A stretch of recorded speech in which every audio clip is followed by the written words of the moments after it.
Bonjour, aujourd'hui je vais vous résumer les 3 points clés de l'investissement qui marchent, de ceux qui ont réussi à investir et faire des fortunes, de tous les témoignages que j'ai reçus depuis des années. C'est les 3 règles qui reviennent très souvent, si ce n'est pas toujours. Alors la première règle, ça consiste à acheter au moment où tout le monde est sous le coup de la peur, donc au moment où il y a une panique généralisée des autres intervenants sur un marché. Alors ça veut dire quoi une panique et une peur généralisée? Ça peut être l'immobilier à Hong Kong qui a perdu 70% de sa valeur au début des années 2000 quand il y a eu le problème du SAR et que certains pensaient que Hong Kong serait plus jamais habitable pour une éternité. Donc ça peut être également l'arrivée d'un politicien au pouvoir comme il y a eu au Brésil en 2003, un communiste qui a fait peur à tout le monde, tous les investisseurs sont barrés, ils ont tous lâché les actifs en fait tangibles à des prix complètement massacrés. Ça peut être en 2009 quand certains investisseurs, dont le mec qui a écrit Père riche, Père pauvre, hein, qui a acheté 6000 maisons en 2009-2010 avec l'appui des banques, mais de nombreux investisseurs, notamment en Floride, je ne sais pas si vous vous souvenez, mais en 2009, il passait à la télé Tampa, et qu'est-ce qu'il y avait d'autre, Orlando, des villes énormes, fantômes en fait, avec des rues neuves, des maisons neuves, et personne pour les acheter. Et c'était genre la cata, il n'y aurait plus jamais personne, ça serait un échec, ça serait comme en Chine, etc. Bon, 10 ans plus tard, Orlando, ça tournait à bloc. Donc il y a pas mal de gens qui ont acheté ces maisons vides pour une bouchée de pain, avec des très très grosses décotes au moment où tout le monde était paniqué. Ça peut être également la bulle internet quand elle a explosé en 2002, ça peut être peut-être le pétrole en ce moment que plus personne veut entendre parler parce que l'élite veut supprimer l'utilisation du pétrole sur Terre. Donc tous les 2-3 ans en fait on a des espèces de bulles ou des espèces de mouvements de panique généralisés où tout le monde perd la boule, tout le monde déconnecte de la raison et ces mouvements de peur en fait c'est le moment où les investisseurs qui marchent, qui s'en sortent très bien à long terme, mettent à profit pour acheter des actifs. Donc des actifs sous-cotés, décotés, pour des raisons psychologiques et non pas fondamentales.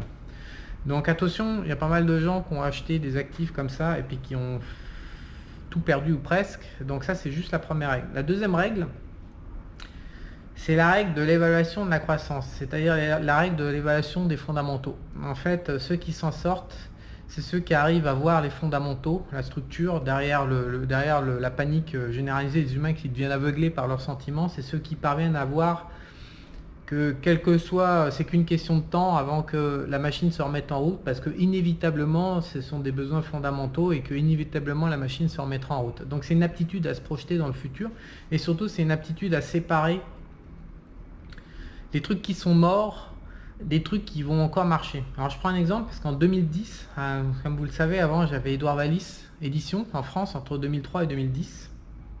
Et en 2009, je rêvais en fait de développer, de faire croître. Il y avait 25 livres environ édités, ce qui faisait déjà un stock conséquent. Je ne sais plus pour combien j'en avais en stock de livres papier, mais enfin du papier ça vaut rien quoi, c'est même pas un actif tangible. Et donc je rêvais de développer une gamme à cette époque de 50-100 livres et de passer l'étape supérieure pour développer ma petite maison d'édition. Et là à l'intérieur de moi j'ai eu un veto et on m'a dit Coco, le livre c'est fini, c'est terminé, t'arrêtes tes conneries, non, hors de question que tu développes ta maison d'édition. Donc j'ai créé Objectif Éco en 2010 et en fait à l'époque on m'a expliqué que j'étais un malade, donc j'ai fermé Édouard Valis et donc on m'a dit que j'étais un malade, que machin, que truc, le besoin d'avoir un livre papier dans ses mains serait éternel. Bon, nous sommes 10 ans plus tard, vous connaissez la suite des événements. Heureusement que j'ai écouté mon veto intérieur parce que pour le coup celui-là il m'a vraiment évité un naufrage. Le livre papier qui était censé être éternel et qui était censé être là depuis des siècles est en cours de disparition quoi. Il n'y a quasiment plus de livres et les chiffres de vente sont ridicules.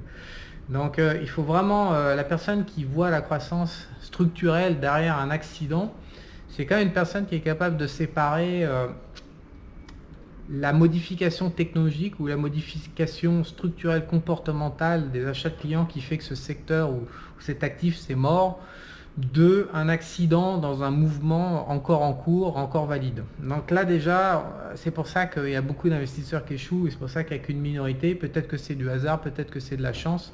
En tous les cas, c'est pas super facile d'évaluer la durabilité derrière l'accident d'un thème d'investissement. Ça, c'est déjà beaucoup moins accessible que le fait de sortir les burnes sur la table et d'aller acheter au moment où tout le monde panique. Et puis il y a une troisième règle que j'ai identifiée par rapport à tous ceux qui ont vraiment lourdement réussi, c'est l'aptitude à se tenir sur le long terme à son thème d'investissement. Alors, je connais pas grand monde